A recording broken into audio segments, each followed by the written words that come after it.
हैं कि मैं हर सुबह उठ के पूजा अर्चना करता हूं, मंदिर जाता हूं, धूप दीप करता हूं, दैट मीन्स मैं बहुत ही आध्यात्मिक इंसान हूं। नहीं, आप एक धार्मिक इंसान है, पर आध्यात्मिकता तो धर्म से भी ऊपर आती है।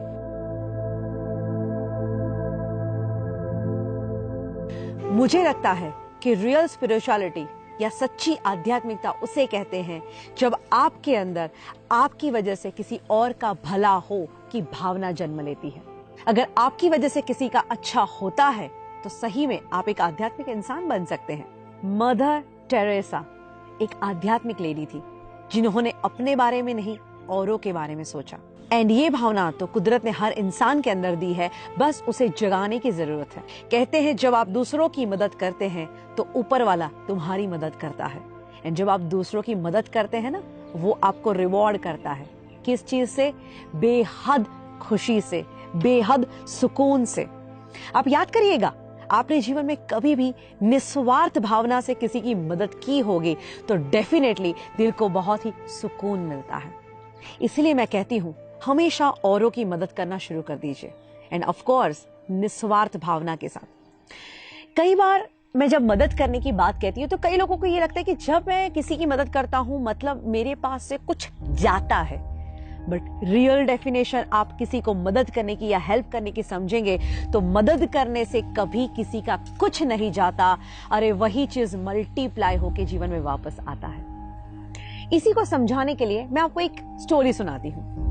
अमेरिका में एक लेडी थी जिसके पास कोई ज्यादा पैसे नहीं थे, हस्बैंड की डेथ हो गई थी, पेंशन के पैसों से जीवन बिता रही थी। तब एक घटना घटी। उसके घर के बाहर एक लड़का आया, दरवाजा खटखटाया।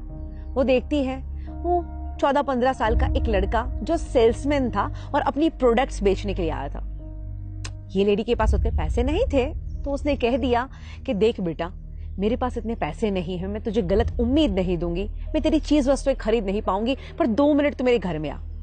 वो घर में बिठाती है और किचन में जाती है और दूध का एक गिलास लेके आती है और कहती है कि बेटा, मुझे लगता है कि तू बहुत भूखा है, बहुत प्यासा है, मैं तेरी और कोई मदद नहीं कर सकती, बट एक ये दूध का गिलास तुझे दे सकती हूँ जिससे तेरी भूख और प्यास दोनों मिट जाएगी। बच्चा दूध का गिलास पीता है, थैंक यू कह के चला जाता है।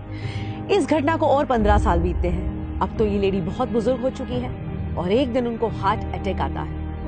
आस पड़ोस वाले उनको हॉस्पिटल में भर्ती करते हैं और जब उनके ऊपर सर्जरी होती है, बाद में वो ठीक होकर अपनी आंखें खोलती है, तब उनको पता चलता है कि उनके ऊपर तो ऑलरेडी एक बहुत बड़ी सर्जरी हो चुकी है और जिसका लाखों का बिल बन चुका है। इस लेडी के पैरों तले से जमीन निकल जाती है और रोने लगती है कि हे भगवान, मुझे क्यों बचाया?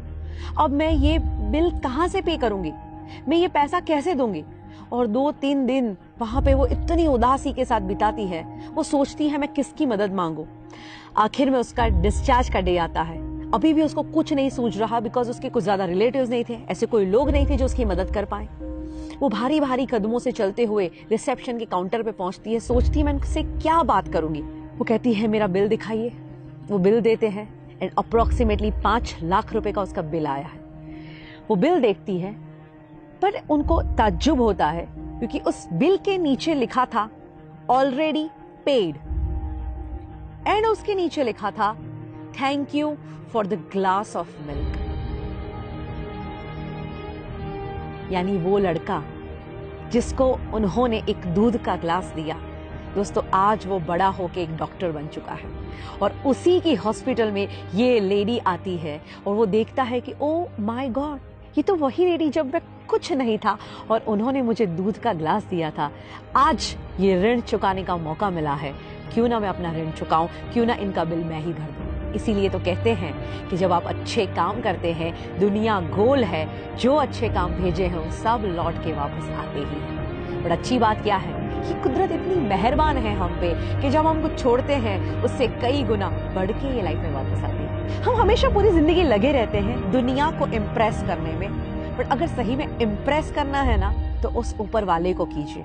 आपका इंटेंशन कितना भी सही क्यों ना हो, ये दुनिया सिर्फ आपका प्रेजेंटेशन देखती है, एंड आपका ये प्रेजेंटेशन कितना भी अच्छा क्यों ना हो, ये ऊपर वाला तो सिर्फ आपका इंटेंशन ही देखता है। तो ये सद्भावना की शुरुआत आज से ही की जाए। मैं तो कहती हूँ दुनिया में खुशियाँ फैलाई जाए, क्योंकि अगर आप औरों के जीवन में खुशियाँ फैलाना भी शुरू करोगे तो वही खुशियाँ मल्टीप्लाई होकर आपके जीवन में वापस आएगी।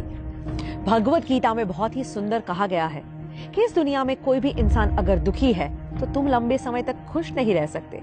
अगर औरों को खुशियां बांटोगे तो तुम्हारे जीवन में खुशियां अपने आप आएगी।